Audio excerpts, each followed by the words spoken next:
அல்லாஹ்வுடைய தூதர் ஸல்லல்லாஹு அலைஹி வஸல்லம் அவர்கள் கூறுகிறார்கள், இமாம் புகாரி ரஹிமஹுல்லாஹ் பதிவு செய்கிறார்கள், இந்த பூமியில் பிறந்த எல்லா குழந்தையையும் ஷைத்தான் தீண்டுவான். இயற்கை அது. ஆனால் ஷைத்தான் தீண்டக்கூடிய காரணத்தால் தான் குழந்தை முதலாக அழுகிறது. தூதருடைய வார்த்தை. ஆனால் அழாமல் பிறந்த, ஷைத்தான் தீண்டுதல் இல்லாமல் பிறந்த இந்த பூமியில் 2 குழந்தைகள் யார்?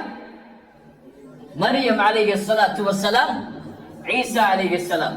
இந்த இருவரும் தான் இந்த பூமியில் அழாமல், ஷைத்தான் தீண்டுதல் இல்லாமல் இந்த பூமியில் பிறந்த குழந்தைகளாகும் என்று அல்லாஹ்வுடைய தூதர் ஸல்லல்லாஹு அலைஹி வஸல்லம் கூறினார்கள். ஒரு பெண்ணு மேல ஆசை இருக்கு, திருமணம் செய்யணும்னு ஆசைப்படுறோம், வீட்டுல அனுமதி இல்ல, கையில காசு இல்ல, வசதி இல்ல, செல்வம் இல்ல.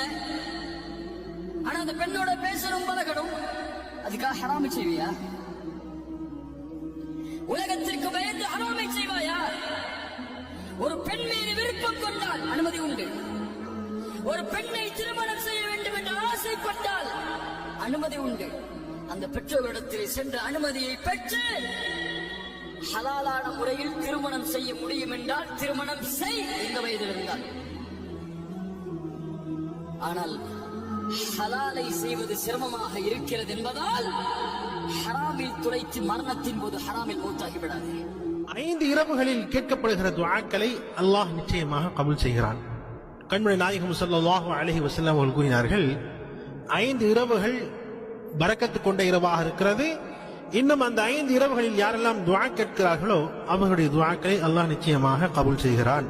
அந்த துஆக்கள் மறுக்கப்படுவதே இல்லை என்று சொன்னார்கள். முதலாவது இரவு ரஜப் மாதத்தின் முதல் பிறையின் இரவு. அதாவது ரஜப் மாதத்தினுடைய பிறை மகரிப்ல பார்த்தோம்னு சொன்னா அன்றைய இரவு பரக்கத்தான இரவு, அன்றைய இரவு துஆ கபூல் ஆகும். இரண்டாவது ஷஅபான் மாதத்தினுடைய 15வது பிறையின் இரவு, அதாவது ஷபே பராத்தினுடைய இரவு. மூன்றாவது வெள்ளிக்கிழமையின் இரவு, அதாவது வியாழன் மற்றும் வெள்ளிக்கு இடைப்பட்ட அந்த இரவு.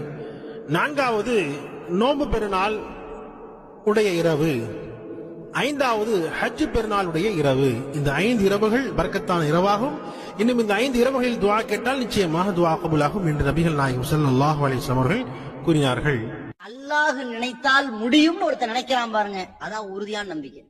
அப்படிப்பட்ட நம்பிக்கையை இறை தூதர்கள் வைத்தார்கள். நம்ம அப்படி வைக்கணும். எத்தனை இழப்புகள் வந்தாலும் சரிங்க, நாம் தளராமல் கவலை கொள்ளாமல் இருப்பதற்கான முக்கியமான ஒரு ஆயுதம் என்ன தெரியுமா? அல்லாஹ் நம்ம கூட இருக்கிறான்.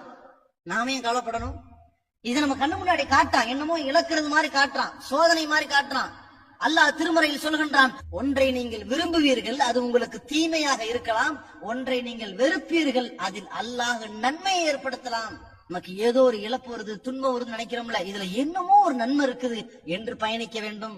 அல்லாஹ் நம்மளை கைவிட மாட்டான். அல்லாஹ் கருணையாளன், ரஹ்மான்.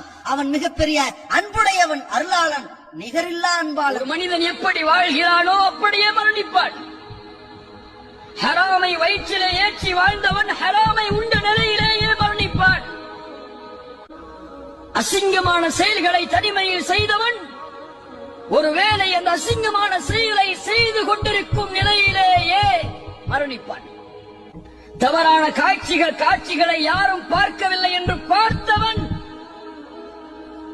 ஒருவேளை அந்த தவறான காட்சிகளை பார்த்து கொண்டிருக்கும் நிலையிலேயே மரணிப்பான். வாழ்வு எப்படியோ அப்படித்தான் மரணம், மரணம் எப்படியோ அப்படித்தான் மறுமையுடைய எழுப்பு. அல்லாஹ் ரப்புல் ஆலமீன் நம்முடைய மரணத்தை சிறந்த மரணமாக ஆக்கி தருவானாக.